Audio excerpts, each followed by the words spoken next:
bird chasers Ron Caroni and Marcy Litzenberger. We just got a call from our station manager Brian Cush that there was some seagulls harassing some people in Humboldt, and when we smell bird poo, we hit the road. Let's chase these birds.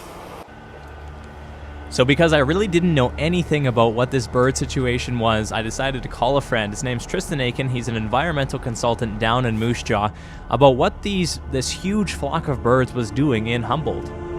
Yeah, well, I mean, it's hard to say without having seen it, but in general, this time of year is the end of breeding bird season, so most of the young have fledged and hatched already, and they're typically moving on to greener pastures. Most of the gulls around here tend to head south. We've got 4 different species that you typically see.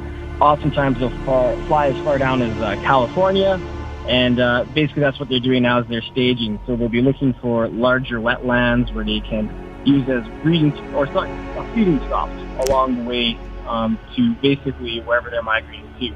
Hard to say without the species. You probably saw either herring gulls, green-billed gulls, California gulls, or maybe Franklin's gulls. One of those. What are those birds usually eating this time of year up here in Saskatchewan? Okay. Basically, most of these bird species are eating a variety of insects or invertebrates, sometimes called benthic invertebrates, which are basically species of bugs that live in mud and wetlands, which is obviously where seagulls spend a lot of their time.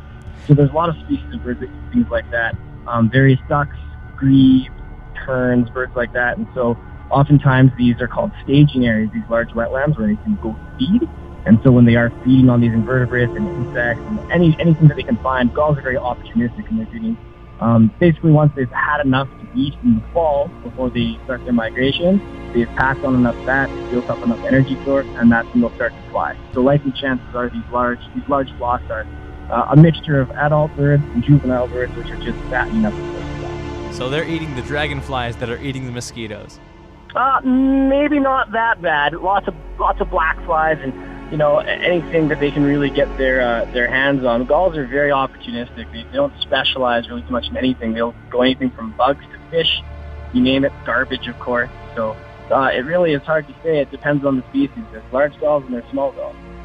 Our inside expert, Tristan Aiken, on where the birds came from, where they're going, and what they're eating. But I think the question still remains, what were these gulls doing in Humboldt?